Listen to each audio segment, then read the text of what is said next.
یہی ایک طریقے حکومت ہے جو سب کو جوڑ کر کے اور سب کو متحد کر کے ملک میں امن و امان کے ساتھ زندگی گزارنے کا موقع دیتی ہے۔ میں نے ان سے پوچھا کہ ملک جب آزاد ہوا تھا اور دستور جمہوری بنا تھا، بتاؤ اس وقت سے لے کر کے اب تک مدرسوں میں ہزاروں کی تعداد میں اضافہ ہوا کہ نہیں ہوا؟ مسجدوں میں اضافہ ہوا کہ نہیں ہوا؟ جماعت تبلیغ کی چلت پھرت میں اضافہ ہوا کہ نہیں ہوا؟ مذہب کے نام پر نئی نئی تحریکات اور نئی نئی تنظیموں کے وجود میں اضافہ ہوا کہ نہیں؟ یہ سب جمہوریت کی بنیاد پر ہے۔ اگر ملک سے جمہوریت کو ختم کر دو تو یاد رکھو اسلام کے تحفظ کا کہ کوئی شکل ملک میں باقی نہیں رہے گی۔ اس لیے جمعیت علماء کے بزرگوں نے آزادی کے بعد جب ملک تقسیم ہو گیا تھا اور دستور اور آئین بنانے کی بات شروع ہوئی تو یہ چیز بڑی مضبوطی سے کہی کہ ملک آزاد ہوا جس میں ہم نے سب سے زیادہ قربانیاں دی، اور ملک تقسیم کیا تو تم نے تقسیم پر دستخط کیے، ہم نے نہیں کیے۔ اس لیے ملک کا دستور بنے گا تو جمہوری بنے گا تاکہ ہر ایک کو اپنے مذہب پر عمل کرنے کی مکمل آزادی اور بھرپور حق حاصل ہو۔ آج اگر ہم کورٹ میں لڑتے ہیں تو جمہوریت کے انہی دفعات کی بنیاد پر لڑتے ہیں جس نے ہمیں حقوق دیے ہیں۔ اگر خدا نہ خاصہ جمہوریت ختم ہو گئی تو وہ حقوق بھی ختم ہو جائیں گے جو آج حقوق آئین اور دستور نے ہمیں عطا کیے ہیں۔ اس لیے مسلمانوں اور خاص طور پر جمعیت کے ذمہ داروں، میں آپ سے یہ درخواست کرتا ہوں کہ اگر ملک کے حالات کو بدلنا چاہتے ہو تو آپ جہاں رہو وہاں جمہوریت کے علم کو بلند رکھو اور مضبوطی سے کہو یہ ملک سیکولر ہے، جمہوری ہے، اور کوئی بھی جمہوری آئین اور دستور کو ختم کرنے کی بات کرے گا تو ہم اس کے سامنے سیسا پلائی ہوئی دیوار بن کے کھڑے ہو جائیں گے، اور انشاءاللہ اس ملک کے آئین اور دستور کے خلاف اٹھنے والی ہر تحریک کو ناکام بنانے کی بھرپور کوشش کریں گے۔ میں نے حضرت فدائے ملت مولانا اسد مدنی رحمت اللہ علیہ کی زبان سے سنا، ہر پروگرام میں وہ بڑی مضبوطی سے اس بات کو بار بار دہراتے تھے کہ ملک سیکولر ہے، ملک جمہوری ہے، اس جمہوری آئین اور دستور نے جو ہمیں حقوق دیے ہیں۔ یاد رکھو دوستو، RSS اور فرقہ پرستوں کے راہ میں سب سے بڑی رکاوٹ اگر بنی ہے تو یہ جمہوری دستور ہے، اور اس جمہوری دستور کو ہماری طرف سے اگر تعاون ملے گا، ہماری طرف سے اس کی مضبوطی کے لیے جدوجہد ہوگی، ہماری طرف سے اس کی جڑوں کو پانی ملتا رہے گا تو انشاءاللہ اس کو ہلانے والے ناکام ہوں گے، اور جمہوری دستور آج بھی باقی ہے، انشاءاللہ آگے بھی باقی رہے گا۔ میرے دوستوں اور ساتھیوں، نمبر 3، اگر آپ حالات کو بدلنا چاہتے ہیں اور ایک نظریہ، ایک فکر میں آپ کو دینا چاہتا ہوں، یہ تربیتی پروگرام ہے، یہاں بیانات تو آپ سنتے ہی رہتے ہیں، کرنا کیا ہے آپ کو، کیا تربیت آپ کو دی جا رہی ہے اس کو سمجھیے آپ۔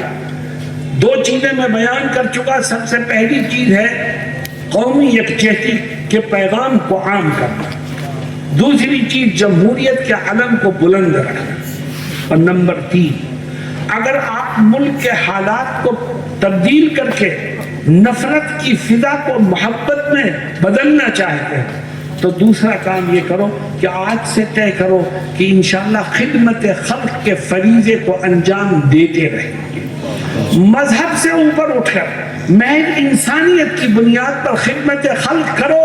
یا مت دیکھو کہ ہندو کون ہے، مسلمان کون ہے، یا مت دیکھو عیسائی کون ہے، سکھ کون ہے، یہ دیکھو کہ سردی کے اس موسم میں گرم کپڑوں کی ضرورت کس کو ہے۔ جو بھی ضرورت مند ہے ہم اس کے لیے کھڑے ہو جائیں تو انشاءاللہ نفرت کی یہ فضا محبت میں تبدیل ہو جائے گی۔ جو ہم کر سکتے ہیں وہ کریں، اور آگے میں نے پھر آپ سے پہلے بھی کہا، پھر کہتا ہوں کہ حالات کو بدلنے کی ذمہ داری خدا کی ہے، مگر قدم بڑھانا یہ ہماری اور آپ کی ذمہ داری ہے۔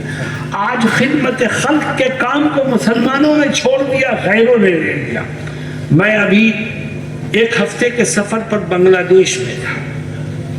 بنگلہ دیش کے بعد علاقے غربت میں ڈوبے ہوئے ہیں، نہ کھانے کو ہے، نہ پہننے کو ہے، نہ رہنے کو۔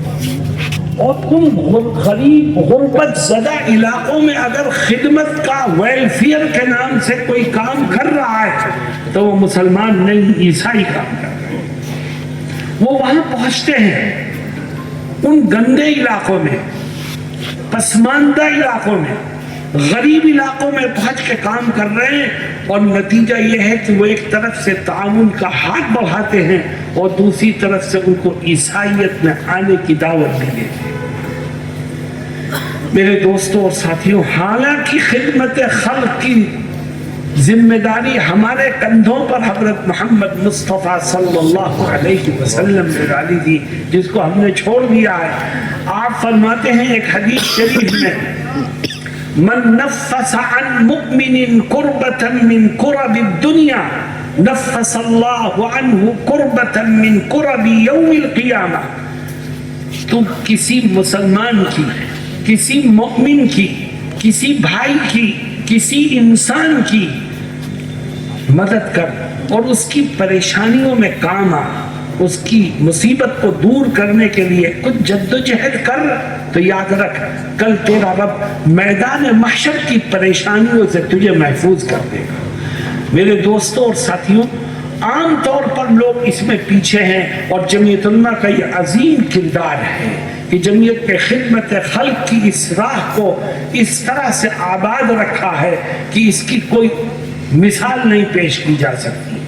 جب پریشانی اور آفت آتی ہے کسی علاقے کے لوگوں پر تو جمعیت یہ نہیں دیکھتی کہ ہندو کون ہے، مسلمان کون ہے، سکھ کون ہے، عیسائی کون ہے، مدد کے دروازے کھول دیتی ہے اور ہر انسان کو ہر طرح کا تعاون پیش کرتی ہے۔ حیرت کی بات ہوگی آپ کو یہ سن کر کہ جب فرقہ پرستوں نے آسام میں شہریت کے عنوان سے نئی شرائط لگائی اور لوگ پریشانی کے عالم میں گھرے اور 80 لاکھ لوگوں کے اوپر شہریت کی تلوار لٹکنے لگی، تو جمعیت علماء کورٹ میں گئی اور جمعیت نے مقدمہ لڑا 80 لاکھ انسانوں کا، اور آپ کو حیرت ہوگی جمعیت اس مقدمے میں کامیاب ہوئی، اور ان 80 لاکھ میں سے 41 لاکھ ہندو تھے، بقیہ مسلمان تھے، اور جمعیت نے سب کا مقدمہ لڑا اور سب کے لیے ملک میں عزت کے ساتھ رہنے کی راہ ہموار کر دی۔ یہ جمعیت کا وہ کردار ہے جس میں کوئی اس کا مثیل نہیں ہے، اور یہی ہمارے بزرگوں نے ہمیں طریقہ کار دیا ہے۔ کہا ہوگا کیا یہ اللہ جانے، تمہارا کام ہے خدمت کرنا، تم اپنی اس ذمہ داری کو ادا کرو۔ میرے دوستوں، جہاں جہاں سے لوگ آئے ہیں، میں آپ سے درخواست کرتا ہوں کہ واپس جا کے آپ خدمت کی لائنوں پر غور کیجئے۔ آپ دار الشفا کھول سکتے ہیں، کھولیے۔ آپ گرم کپڑے تقسیم کر سکتے ہیں، کریے۔ آپ ہندو اور مسلمانوں کو جمع کر کے ان کی ضرورتوں کے مطابق ان کا تعاون کر سکتے ہیں، کیجئے۔ اللہ نے چاہا تو آپ کا یہ عمل خود آپ کی شناخت بنے گا، اور نفرت پیدا کرنے والے ناکام ہوں گے، اور ملک کی حالات میں تبدیلی آئے گی انشاءاللہ۔ اس موقع پر میں ایک بات کہنا چاہتا ہوں، اور میری بات کی گہرائی کو سمجھنے کی کوشش کیجیے۔ جمعیت علماء کے پلیٹ فارم سے آپ خدمت خلق کا کام کیجیے۔ کسی مظلوم کو پولیس نے پکڑ لیا ہے، آپ اس مظلوم کا ساتھ دیجیے۔ کسی کے اوپر ظلم ہو رہا ہے، آپ ظالم کے ہاتھ کو پکڑنے کی کوشش کیجیے۔ لیکن ایک بات یاد رکھیے گا میری، اگر آپ کسی مظلوم کی مدد کر رہے ہیں اور اس کے کام کے لیے آپ پولیس کے پاس گئے، ادھیکاریوں کے پاس گئے، ذمہ داروں کے پاس گئے، ایڈمنسٹریشن کے لوگوں کے پاس گئے، اور پھر وہاں بیٹھ کر کوئی پیسے کی لین دین کی بات ہوتی ہے، تو میں جمعیت کے ایک ایک ساتھی سے کہتا ہوں، دست بستہ عرض کرتا ہوں کہ جب پیسے کی لین دین کی بات ہو تو آپ اپنا دامن بچا کر کے درمیان سے ہٹ جائیں۔ کہ یہ پیسے کی لین دین کا معاملہ کرو، خود کرو جاؤ، میں اس میں نہیں پڑتا۔ اور اگر خدا نہ خواستہ مسئلے کو حل کرتے کرتے آپ نے پیسے کے لین دین میں بھی اپنا کردار ادا کیا اور آپ بیچ میں پڑے رہے، تو میں جو الفاظ کہہ رہا ہوں وہ یاد رکھیے گا کہ آپ کو کوئی پھر قوم کا حامی و ناصر نہیں کہے گا، بلکہ لوگ آپ کو پولیس کا دلال کہیں گے یہ ادھر سے بھی پیسہ لیتا ہے، ادھر سے بھی پیسہ لیتا ہے، اس کا کام دلالی کے سوا کچھ نہیں۔ اس لیے خدمت کیجئے مگر اپنے دامن کو بچا کر کے، خدمت کیجئے اپنی ذات پر اٹھنے والی انگلیوں سے بچتے ہوئے۔ حضرت صدر محترم مولانا ارشد مدنی مدث اللہ العالی نے اکلیش حکومت کے دور میں کتنے لوگوں کے کام کرائے اور کتنی مرتبہ لکھنؤ جاتے تھے، فون پہ بات کرتے تھے، لوگوں کے کام کراتے تھے۔ اتنا کام کرانے والے آدمی کا اپنے دامن کو بچا کر کے نکل جانا یہ معجزے سے کم نہیں ہے، کرامت سے کم نہیں ہے، اور الحمدللہ ان کے دامن پر کسی طرح کا کوئی داغ نہیں ہے، کیونکہ پیسے کے لین دین میں وہ پڑتے نہیں تھے۔ ہاں اگر ان کی سفارش سے کام ہو جائے تو وہ ہر وقت تیار رہتے تھے کہ ہو سکتا ہے اس کا کام ہو جائے تو خدا اجر و ثواب میں مجھے بھی شریک کر دے۔ تو میرے دوستو اس بات کا خیال رکھو، خدمت خلق کرو لیکن اپنے دامن کو بچا کر کے، اور جہاں پیسے کی لین دین کی بات آئے آپ کو اپنے آپ کو بچا کر کے الگ کر لینا ہے کہ بھئی یہ معاملہ اگر پیسے سے حل ہوتا ہے تو تمہارے پاس پیسہ ہے، یہ لینے کے لیے تیار ہے، تم جانو یہ جانے، میرا آپ تمہارے معاملے سے کوئی تعلق نہیں۔ نمبر تین تو ہو گئی ہے۔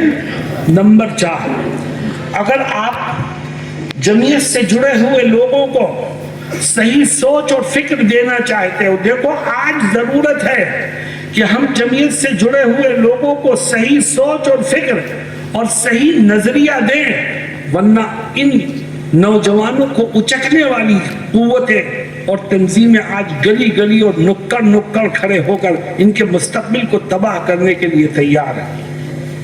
میں آپ کو حیرت کی بات بتاتا ہوں، میں گیا تھا ابھی 3 مہینے پہلے، انگلینڈ کا میرا سفر تھا۔ لندن کی ایک جامع مسجد میں ہمارے ہاں کے ایک فاضل جنہوں نے مدرسہ شاہی سے افتاء کا کورس کیا ہے، وہ وہاں امام تھے اور ہیں ابھی بھی۔ انہوں نے مجھے دعوت دی کہ صاحب آپ کا یہاں پروگرام ہو جائے۔ میں نے کہا ٹھیک ہے، میں وہاں گیا، پروگرام کئی ہوئے، بڑی مسجد تھی، بہت لوگ جمع ہوئے۔ تو وہ امام صاحب جو ہمارے ہاں کے فاضل ہیں وہ کہنے لگے کہ صاحب مدرسہ شاہی میں پڑھا میں نے اور وہاں جمعیت کے پروگراموں میں میں حصہ لیتا تھا، میں نے ایک بات سیکھی تھی اور یہاں آ کے میں نے اس پر عمل کیا تو ہر طرف سے لوگوں نے میری بات کو قبول کیا۔ میں نے کہا کیا ہوا؟ کہنے لگے جب میں اس مسجد میں آیا تو یہاں ایک تنظیم تھی جس کا نام تھا پتہ نہیں کیا، حرکت التحریر یا تنظیم التحریر، کچھ اس طرح کا نام بتایا انہوں نے، کہ اس طرح کی تنظیم تھی جس نے یہاں کے نوجوانوں کو اپنے سے جوڑ رکھا تھا اور وہ نوجوانوں کو جذباتی بنا کر کے غلط طریقے پر ان کا استعمال اور استحصال کر رہے تھے۔ میں جب آیا اور امام بنا تو میں نے ان نوجوانوں کو ان کے چنگل سے چھڑانے کی کوشش کی اور میں نے کہا بھائی ہم اس ملک میں رہتے ہیں، ہمیں پیار و محبت اور امن و امان کے ساتھ رہنا ہے، ملک کے قانون کا احترام کرنا ہے اور ملک میں بسنے والوں کو اپنی ذات سے نقصان نہیں پہنچنے دینا۔ کہنے لگے کہ وہ بچے پہلے تو مجھ سے دور دور بھاگتے تھے، پھر میں نے ایک کام اور کیا۔ میں نے کہا کیا کیا؟ کہنے لگے وہ جوان بچے عصر کے بعد فٹ بال کھیلتے تھے سامنے کے میدان میں، تو میں نے کہا میں بھی بہت اچھا فٹ بالر ہوں، میں تمہارے ساتھ کھیلوں گا۔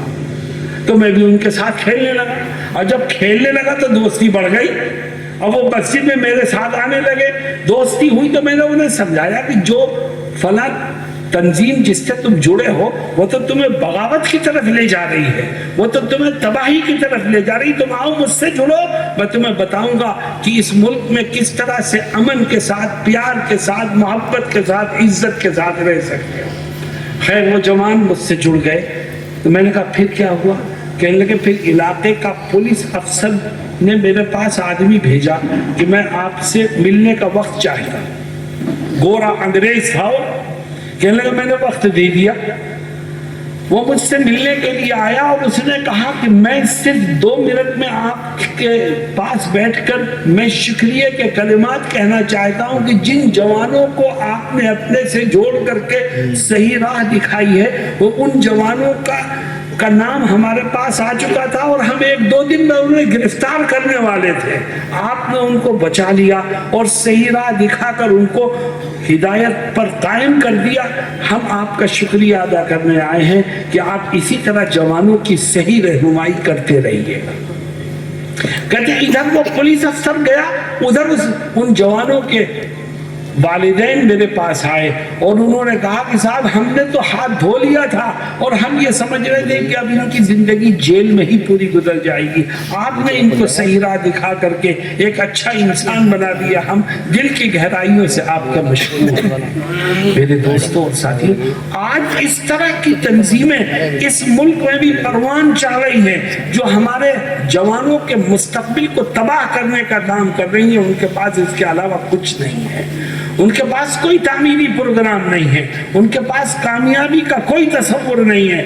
ہمیں اپنے ذہن و دماغ میں صحیح سوچ اور صحیح فکر کو بٹھا کر کے اپنی آنے والی نسلوں کے تحفظ کی کوشش کرنی چاہیے۔ اللہ رب العزت برے تصورات اور برے خیالات سے ان کی حفاظت فرمائے۔ نمبر 4 پر میں یہ کہہ رہا تھا کہ میرے دوستوں اور ساتھیوں، ممبر سازی کا وقت آتا ہے۔ میں نہایت ادب کے ساتھ اور نہایت دکھ کے ساتھ یہ کہنا چاہتا ہوں کہ ممبر سازی کا مقصد یہ ہوتا ہے کہ ہم نئے لوگوں کو جماعت کے کاز سے، اس کے نظریات سے اور جماعت کے بزرگوں سے جوڑنے کی کوشش کریں اور زیادہ سے زیادہ ممبر بنا کر اپنی افرادی قوت کو بڑھائیں۔ لیکن ہم کرتے کیا ہیں؟ ہم حقیقی ممبر سازی نہیں کرتے، ہم کمروں میں بیٹھ کر ممبر سازی کی رسیدیں کاٹ کر پیسے جمع کر دیتے ہیں اور یہ سمجھتے ہیں ہم سے بڑا 30 مارخہ کوئی یہی نہیں۔ میرے دوستوں اور ساتھیوں، یہ افسوس کی بات ہے اور حقیقت یہ ہے کہ اگر ہم حقیقی ممبر سازی کرنے لگیں تو وہ تنظیمیں جو ہمارے جوانوں کے مستقبل کو تباہ کر رہی ہیں وہ ناکام ہو جائیں گی، اور اگر وہ کامیاب ہو رہی ہیں، کچھ افراد ان کو مل رہے ہیں، تو اسی وجہ سے کہ ہم نے ممبر سازی کے کام کو صحیح اصولوں پر کرنا چھوڑ دیا۔ کتنے ممبر ہوئے صاحب؟ 7 لاکھ ممبر بنائے گئے فلاں ضلع میں، 3 لاکھ ممبر فلاں ضلع میں۔ اچھا 7 لاکھ ممبر بنائے گئے تو 7 لاکھ افراد تک جمعیت کے نظریے کو تو پہنچا دیا ہوگا آپ نے۔ جب 7 لاکھ افراد تک جمعیت کا نظریہ پہنچ گیا تو پھر دوسرے نظریے سے کسی کا متاثر ہونا تو ممکن ہی نہیں ہے۔ 3 لاکھ افراد کو آپ نے جوڑ لیا۔ میرے دوستوں اور ساتھیوں، یہ حقیقی ممبر سازی ہی سے جماعت کی قوت اور اس کی جڑیں مضبوط ہوتی ہیں، اور حقیقی ممبر سازی نہیں ہے تو آپ کی جماعت ہوا پر ہے۔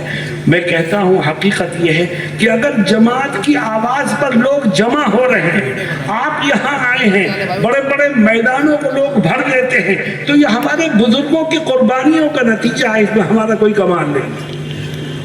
ہم ممبر سازی حقیقی طور پر کر ہی نہیں رہے، صحیح طور پر ہم لوگوں تک جمعیت کے پیغام کو پہنچانے کا کام نہیں کر رہے، اور اسی وجہ سے حقیقت یہ ہے کہ اسی وجہ سے عوامی سطح پر جمعیت کو وہ پذیرائی نہیں مل رہی ہے جو ملنی چاہیے۔ جمعیت کو اگر شناخت مل رہی ہے تو حضرت صدر محترم کی جدوجہد سے مل رہی ہے، جمعیت کو شناخت مل رہی ہے تو بے گناہوں کے مقدمات لڑنے کی وجہ سے مل رہی ہے، جمعیت کو شناخت مل رہی ہے تو خدمت خلق کے عنوان سے کیے جانے والی جدوجہد سے مل رہی ہے، جمعیت کو شناخت ہماری ممبر سازی نہیں مل رہی ہے۔ ہمیں اس پر غور کرنا چاہیے. اور ایک بات اور یاد رکھیے، کام کی ممبر سازی کرتے ہوئے کمرے میں بیٹھ کر رسیدیں کاٹ دینا اور پھر یہ کہہ دینا کہ اتنی ممبر سازی ہم نے کی ہے، یہ دھوکہ دہی اور جھوٹ و فریب کے ضمن میں بھی آتی ہے. اور بتائیے کہ علماء کی جماعت سے وابستہ افراد اگر اس طرح کا کام کریں گے تو پھر جماعت کا مستقبل روشن کیسے ہو سکتا ہے؟ مقصد کیا ہوتا ہے؟ دیکھیے، ایک بات کہی جا رہی ہے، ہو سکتا ہے کڑوی ہو، مگر آپ سنیے، جعلی و بوکس ممبر سازی سے جہاں ایک طرف عوام کو جماعت سے جوڑنے میں ہم ناکام رہتے ہیں، وہیں دوسری طرف جھوٹ اور دھوکہ دہی کا الزام بھی ہمارے سر آتا ہے، اور اسی طرح محض اپنے عہدے کو بچانے کے لیے یا کوئی عہدہ حاصل کرنے کے لیے ممبر سازی میں ہیر پھیر کرنا جمعیت علماء سے وابستہ افراد کو زیب نہیں دیتا. اس سے ہر قیمت پر بچنا اور حقیقی ممبر سازی کرنا ہمارا فرض اور ہماری ذمہ داری ہے. میرے دوستوں اور ساتھیوں، عزت دینے والی ذات اللہ کی ہے. ہمیں اپنی الٹی سیدھی حرکتوں سے عزت نہیں مل سکتی. اللہ جس کو چاہے گا عزت دے گا، جس سے چاہے گا عزت کو چھین لے گا. وَتُعِزُّ مَن تَشَاءُ وَتُذِلُّ مَن تَشَاءُ بِيَدِكَ الْخَيْرُ. اگر ہمیں اس پر یقین ہے تو یاد رکھیے کامیابی ہمارے قدموں کو چھوئیں گی. اللہ جس سے چاہے کام لے لے. اگر کوئی شخص، میں نے ابھی ایک بیان میں کہا، اگر کوئی شخص کسی مدرسے کا محتمم ہے، کسی جماعت کا سربراہ ہے، کسی تنظیم کا ذمہ دار ہے، بڑے بڑے کام کر رہا ہے اور اہم اور عظیم الشان امور اس سے وابستہ ہیں، تو یہ نہ سمجھا جائے کہ یہ چیزیں اس کے محبوب عند اللہ ہونے کی دلیل ہے. یہ مت سمجھو. کیوں؟ ان اللہ یؤید بہذا الدین بالرجل الفاجر. اللہ تعالیٰ تو اس دین کی سربلندی کا کام کسی فاجر و فاسق سے بھی لے سکتا ہے. تو ہمیں اپنے کردار کو تو صحیح کرنا چاہیے. میرے دوستوں اور ساتھیوں، یہ نمبر 4 پر ہے کہ ہم حقیقی ممبر سازی کریں اور اس کی فکر نہ کریں ذمہ دار کون بنے گا، کوئی بھی بنے. ہم ممبر سازی صحیح کریں گے، اللہ ہم سے کام لے گا، ہم کریں گے، اور ہم نہیں ہوئے تو جو آئے گا اس کے ساتھ لگ کر کے کام کریں گے. انشاءاللہ ہماری نیت درست ہوگی تو ہم جو بھی کام کریں گے خدا کے ہاں مقبولیت کے درجے کو پہنچے گا. اور اگر نیت خراب ہے تو ناکامی کے سوا کچھ ہاتھ نہیں لگے گا. نمبر 4 ہے کہ 5. نمبر 5، یہاں مختلف اضلاع کے ذمہ داران بیٹھے ہیں. ایک افسوس کی بات یہ ہے، نمبر 4 پر یہ ہے، نمبر 5 پر، کہ ہر ضلع میں زیادہ سے زیادہ یونٹوں کے قیام کی کوشش کی جائے. ہر ضلع میں زیادہ سے زیادہ یونٹیں قائم ہوں. ہوتا کیا ہے، ضلع میں انتخاب کا وقت آیا، ایک بڑی تعداد آ گئی، انتخاب کے جلسے میں شریک ہو گئی، آپ نے عہدیدار طے کر دیے، اور وہ عہدیدار عہدہ لے کر کے اپنے گھروں میں بیٹھ جاتے ہیں، انہیں ضلع کی کوئی فکر نہیں. تنظیم کو متحرک و فعال کرنے کے لیے ضلع کے تمام یا اکثر مقامات پر یونٹوں کا قیام نہایت ضروری ہے. بغیر اس کے ہم ضلع کے ہر حصے تک اپنی آواز کو پہنچانے اور جماعت کی خدمات سے لوگوں کو باخبر کرنے میں کامیاب نہیں ہو سکے. صرف ضلعی یونٹ کو قائم کرنا یا چند تحصیلوں میں یونٹوں کو قائم کرنا، اس سے ہم ضلع میں جماعت کو فعال و متحرک کرنے میں کامیاب نہیں ہوں گے. میں ہر ضلع کے ذمہ دار سے یہ درخواست کرتا ہوں کہ آپ بیٹھیے میٹنگ میں اور دیکھیے کہ ضلع میں کتنی تحصیلیں ہیں، ضلع میں کتنے گاؤں ہیں، ضلع میں کتنے قصبات ہیں، اور ہر قصبے اور ہر تحصیل میں ہماری یونٹ ہے کہ نہیں ہے؟ اگر ہے تو اسے فعال بنائیے، نہیں ہے تو اسے قائم کیجیے، کیوں بھائی کوشش کریں گے انشاءاللہ۔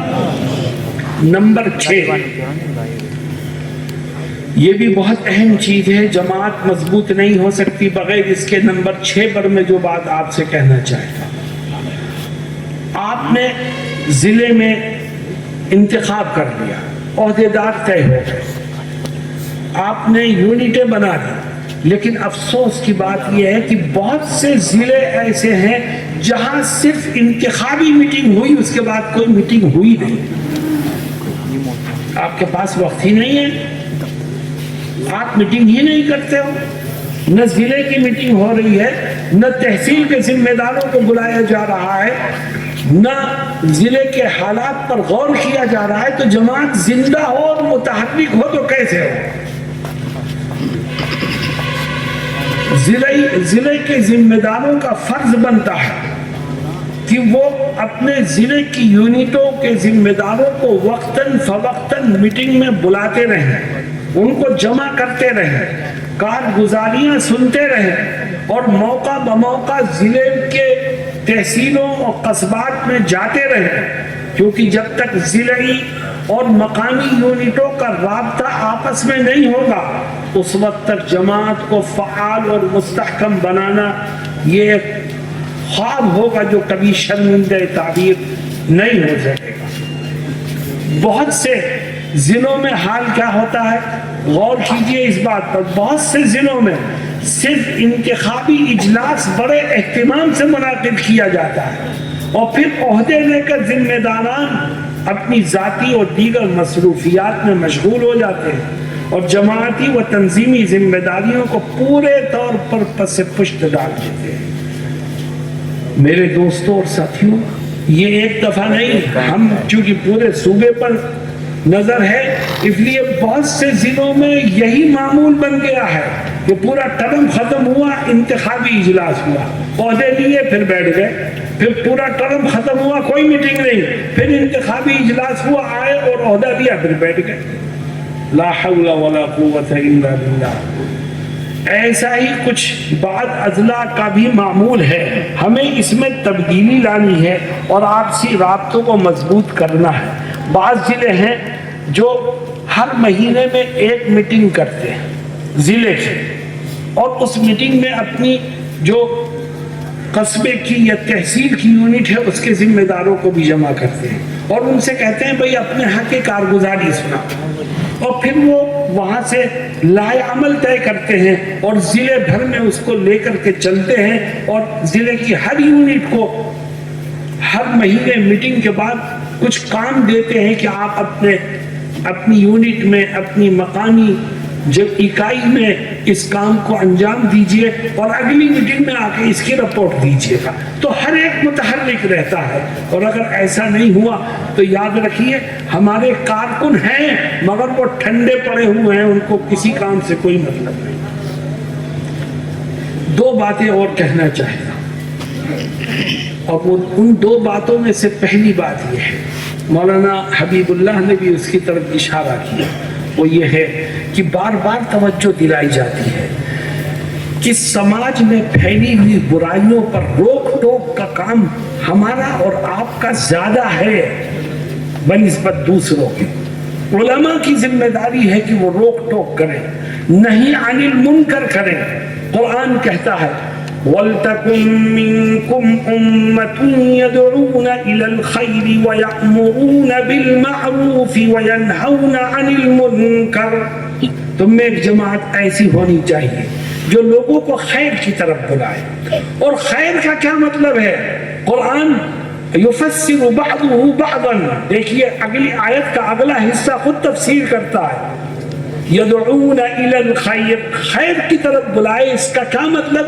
یأمرون بالمعروف وینہون عن المنکر، بھلائیوں کو عام کرے اور گناہوں پر روک ٹوک کرے، دونوں کا مجموعہ خیر ہے، صرف امر بالمعروف خیر نہیں ہے۔